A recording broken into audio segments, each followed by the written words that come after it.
കൊല്ലത്തേക്കൊന്ന് പോയി വരാം. തദ്ദേശ തെരഞ്ഞെടുപ്പിൽ എവിടെ നോക്കിയാലും വ്യത്യസ്തതകൾ ഏറെയുണ്ട്. അതിപ്പോൾ പ്രചാരണത്തിൻ്റെ കാര്യത്തിലായാലും സ്ഥാനാർത്ഥികളുടെ കാര്യത്തിലായാലും. കൊല്ലത്ത് പാലത്തറയിലാണെങ്കിലോ ഷേക്സ്പിയറുമായി ബന്ധമുള്ളൊരു സ്ഥാനാർത്ഥിയുണ്ട്. കാണാം എം മനോജിൻ്റെ റിപ്പോർട്ട്. വില്യം ഷേക്സ്പിയറിൻ്റെ ശ്രദ്ധേയമായ നാടകങ്ങളിലൊന്നായ ഒഥല്ലോയിലെ പ്രധാനപ്പെട്ട ഒരു കഥാപാത്രമാണ് ഡെസ്റ്റിമോണ. നാടകപ്രേമികൾക്ക് എന്നും സ്വീകാര്യതയാർന്ന ആ പെൺ കഥാപാത്രത്തിൻ്റെ പേരിലും ഒരു സ്ഥാനാർത്ഥി കൊല്ലത്തുണ്ട്. കൊല്ലം കോർപ്പറേഷനിലെ പാലത്തറ ഡിവിഷനിലെ NDA സ്ഥാനാർത്ഥിയാണ് ഡെസ്റ്റിമോണ. എന്തായാലും പ്രചരണ രംഗത്തെ തിരക്കിലൊക്കെയാണ് വ്യത്യസ്തമായിട്ടുള്ളൊരു പേരൊക്കെയായ ഒരു സ്ഥാനാർത്ഥി. എന്തായാലും ഈ ഒരു സാഹചര്യത്തിൽ പ്രചരണ രംഗത്ത് നമ്മൾ മുന്നോട്ട് വയ്ക്കുന്നത് തന്നെയാണ് വികസനം തന്നെയാണ് തീർച്ചയായിട്ടും. ഇപ്പോൾ ഭരണരംഗത്തിരിക്കുന്നത്, അതായത് ഇവിടെ സിറ്റിംഗ് സീറ്റ് എന്ന് പറയുന്നത് അനീഷ് കുമാറാണ്, BJP തന്നെയാണ്. അപ്പോൾ നമ്മളൊരു മാതൃകാപരമായ പ്രവർത്തനം തന്നെയാണ് നമ്മുടെ പാലത്തറ ഡിവിഷനിൽ നടന്നിരിക്കുന്നത്. അപ്പോൾ അതിൻ്റെ ഒരു തുടർച്ച എന്ന രീതിയിലാണ് ഞാൻ മത്സരത്തിന് ഇറങ്ങിയിരിക്കുന്നത്. ഈ ആളുകളൊക്കെ ചോദിക്കുന്നുണ്ടാവും, എന്തുകൊണ്ടാണ് ഈ ഒരു പേര് ഇട്ടിട്ടുള്ളത്, അല്ലെങ്കിൽ ഈ ഡെസ്റ്റിമോണ എന്നുള്ള വ്യത്യസ്തമായിട്ടുള്ള ഒരു പേര് വന്നത്? കലയും കലാകാരന്മാരെയൊക്കെ ഇഷ്ടപ്പെടുന്ന ആൾ തന്നെയായിരുന്നു എൻ്റെ അച്ഛൻ. അപ്പോൾ നമ്മുടെ ഷേക്സ്പിയറിൻ്റെ കഥാപാത്രം, നമ്മളിങ്ങനെ ഒരു ഒഥല്ലോ എന്ന നാടകം, അത് നമ്മുടെ സാംബശിവൻ എന്ന കലാകാരൻ കഥാപ്രസംഗ രൂപത്തിൽ അവതരിപ്പിച്ചായിരുന്നു. അപ്പോഴാണ് മലയാളികളെല്ലാം ഈ പേര് അറിയുന്നത് തന്നെ ആ സമയത്താണ്. അപ്പോൾ ആ പേരിനോട് ഇഷ്ടവും ആ കഥാപാത്രത്തിനോട് ഇഷ്ടമൊക്കെ തോന്നിയിട്ട് അച്ഛനിട്ട പേരാണ്. എന്തൊക്കെയാണ് ഈ ഒരു പ്രചരണ രംഗത്ത് നാട്ടുകാരിൽ നിന്ന് ലഭിക്കുന്ന മറുപടികൾ? വളരെ നല്ല മാതൃകാപരമായ ഒരു പ്രവർത്തനമായിരുന്നു അനീഷ് കുമാർ ഇവിടെ കാഴ്ചവെച്ചിരിക്കുന്നത്. അത് പല ഭാഗങ്ങളിലും ചെല്ലുമ്പോൾ നമ്മളോട് പറയുന്നുണ്ട്, അതുപോലെ തന്നെ ആയിരിക്കണം മുന്നോട്ട് പോകേണ്ടതെന്ന്. അപ്പോൾ നമുക്ക് അതിൻ്റെ തുടർച്ച എന്ന രീതിയിൽ പ്രവർത്തിക്കണം. അതും അതിനപ്പുറവും വികസനം കൊണ്ടുവരണം. പിന്നെ കേന്ദ്ര പദ്ധതികളെല്ലാം ജനങ്ങളിലേക്ക് എത്തിക്കുക, അർഹരായവരെ കണ്ടെത്തുക, അതൊക്കെയാണ് ലക്ഷ്യം. എന്തായാലും ഈ മത്സരരംഗത്തേക്ക് ആദ്യമായിട്ടാണ് മത്സരരംഗത്ത് വരുന്നത്. വീട്ടുകാരുടെ ഭാഗത്തു നിന്നൊക്കെ വലിയൊരു പിന്തുണ ലഭിക്കുന്നുണ്ട്.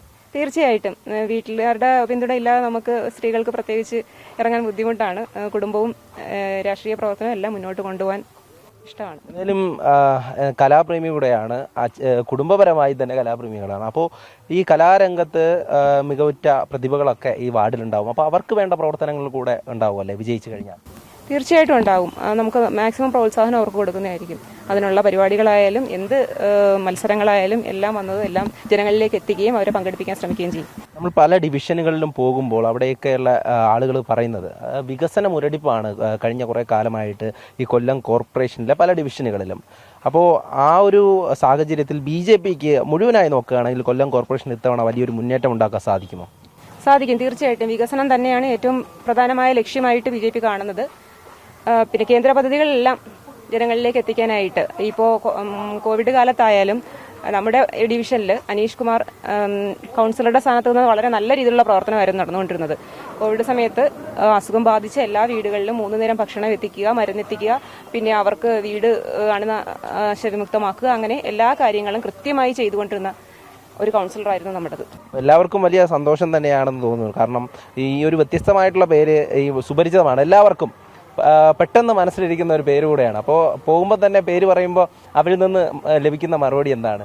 അതായത് എന്നെ നേരിട്ട് കാണാത്തവർ പോലും എൻ്റെ പേരറിയാം എന്നുള്ളതാണ് ഏറ്റവും വലിയ പ്രത്യേകത. സ്കൂളിൽ പഠിക്കുമ്പോഴായാലും നമ്മൾ പഠിക്കുന്ന സമയത്തായാലും നമ്മൾ പഠിക്കുന്ന സ്ഥാപനത്തിൽ, ജോലി ചെയ്യുന്ന സ്ഥാപനത്തിൽ ഈ പേരുള്ള വേറെ ആരും കാണില്ല എന്നുള്ളതാണ് ഏറ്റവും വലിയൊരു കാര്യം. നേരത്തെ ജോലിയിലായിരുന്നു. 3 വർഷം ഞാൻ ESI ഓഫീസിൽ, സബ് റീജിയണൽ ഓഫീസിൽ വർക്ക് ചെയ്തു സ്റ്റെനോഗ്രാഫറായിട്ട്. അപ്പോൾ അവിടെ ആയാലും നമ്മൾ ഒരു തവണ നമ്മൾ പേര് കേട്ടവരൊന്നും മറന്നിട്ടില്ല. എത്ര വർഷം കഴിഞ്ഞാലും നമ്മൾ പേര് പറയുമ്പോൾ ഓർക്കുന്ന ഓഫീസേഴ്സാണ് ഇപ്പോഴും ഉള്ളത്. എന്തായാലും പ്രചരണ രംഗത്ത് സജീവമാണ് ഡെസ്റ്റിമോണ. ഈ പേരിൽ തന്നെ ഒരു വ്യത്യസ്തതയുണ്ട് എന്നുള്ളതാണ്. എന്തായാലും വിജയിച്ചു കഴിഞ്ഞാൽ താൻ നൽകുന്ന ഉറപ്പ് വാർഡിലെ വികസനം തന്നെ എന്നുള്ളതാണ് ഡെസ്റ്റിമോണയും പങ്കുവയ്ക്കുന്നത്. വലിയൊരു വിജയപ്രതീക്ഷ തന്നെയാണ് BJPക്ക് ഇത്തവണ കൊല്ലം കോർപ്പറേഷനിലുള്ളത്. എന്തായാലും അതിൻ്റെയൊക്കെ തന്നെ പ്രവർത്തനങ്ങൾ അങ്ങനെ തുടർന്നുകൊണ്ടേയിരിക്കുകയാണ്. ബിജു പരൂരിനൊപ്പം M മനോജ്, ജനം, കൊല്ലം.